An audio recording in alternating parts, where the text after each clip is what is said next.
या दोन्ही पत्रातली अक्षरं अगदी सारखी आहेत. काही फरक नाहीये याच्यात. असं कसं असेल? म्हणजे मी एकदा नाही 4-5 वेळा तरी ते पाहिलेलं आहे. तू नीट बघ बरं, नीट बघ. तूच ही पत्र पुरावा म्हणून आणली होतीस ना?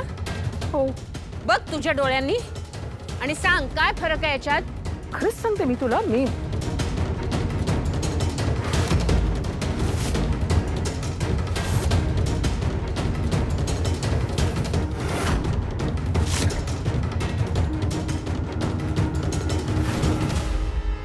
ए आई, ऐक ना.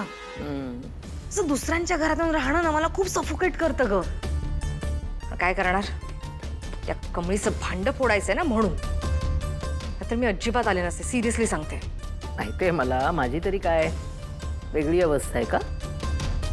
होतं दुसऱ्यांच्या घरात थोडंसं असह्य. थोडे पेशन्स ठेवायचे.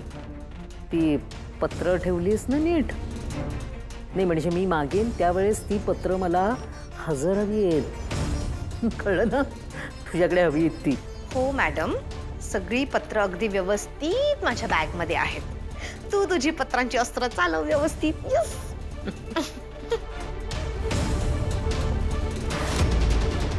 हे जे अस्त्र आहे ना ते रात्री होळीच्या वेळेस निघणार आहे. आणि मग सगळ्यांसमोर नाही कमळीच्या नावाने बोंबा मारल्या ना तर बघ ती अस्त्र आपलं काम करणार आहेत. आई, मी जरा फ्रेश होऊन घेते. चल. हो.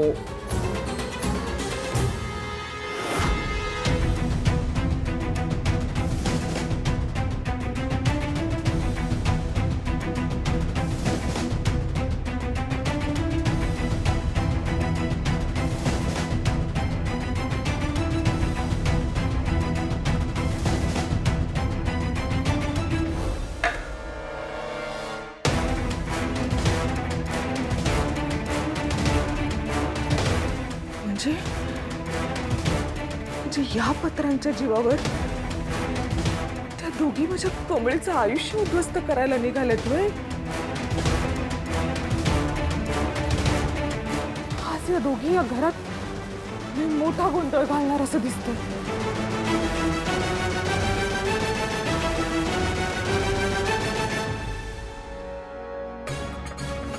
ही तर मीच लिहिलेली पत्र आहेत. माझी पत्र यांच्याकडे.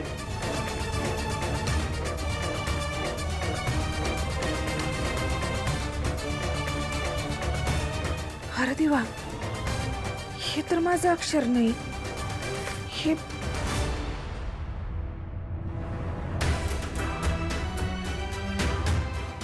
अरे देवा, म्हणजे कमळी महाजनांची नात नाही हे सिद्ध करण्यासाठी यांनी हो पुरावा तयार केलाय. अरे देवा.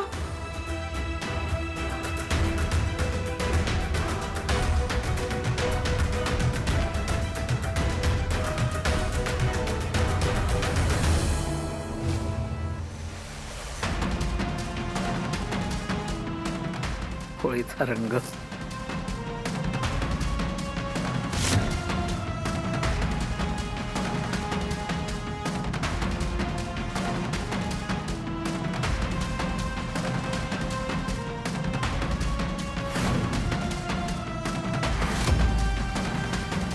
मी काय विचारतेय कामिनी,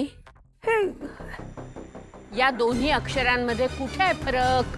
दाखव. पहिली अगं मी 4-5 वेळा बघितलेले. मी बघितलं त्यावेळेस ते वेगळंच होतं अक्षर. नाही बहुतेक ना माझा डोळ्यांचाच काहीतरी प्रॉब्लेम झालेला असणार. म्हणजे वय वाढलंय, नेमकी अक्षरं नीटशी दिसत नाहीत असं काहीतरी झालं असणार. रागिणी, आत्या, हे असं वागताना तुम्हाला लाज नाही वाटली?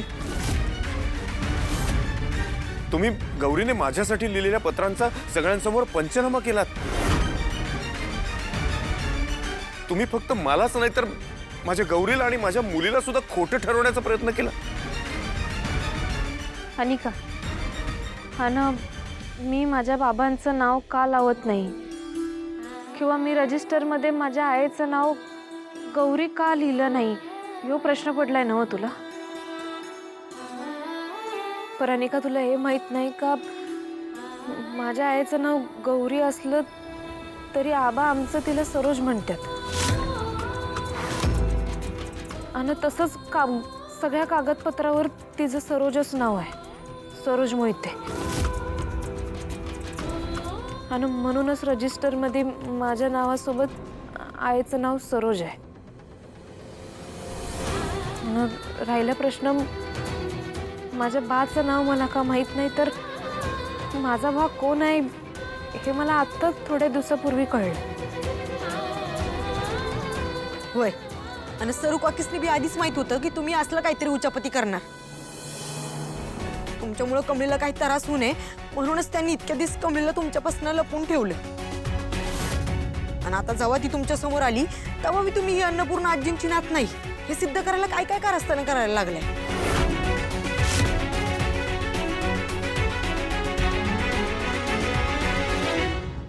कमळी, कुठल्या शब्दात माफी मागू मी तुझी? माफ करशील मला? मी इतक्या वेळेला फसवली गेले ना की आता असं काही सहन करण्याची ताकदच राहिली नाही माझ्यामध्ये. मला खरंच असं वाटलं की मी पुन्हा फसले, पण माझं एक मन मला सांगत होतं ग की नाही, हे कसं शक्य आहे? माझ्यावर एवढं निर्व्याज प्रेम करणारी आजी कमळी खोटी कशी असेल? पण मग कुणावर विश्वास ठेवावा तेच कळेना मला. देवाच्या कृपेने सत्य सगळ्यात जवळ आलं ते फार बरं झालं. नाहीतर या फसवणुकीच्या धक्क्यानं मी संपले असते, मरूनच गेले असते. आजी, असलं काय बी बोलू नका. आता मी आहे की नाही, तुमची मोठी नात तिच्या आजीला काय बी होऊ देणार नाही. आता तरी माझ्यावर विश्वास ठेवशील ना? नाही कमळी, आता काहीही झालं ना तरी मी कधीच तुझ्यावर विश्वास दाखवणार नाही.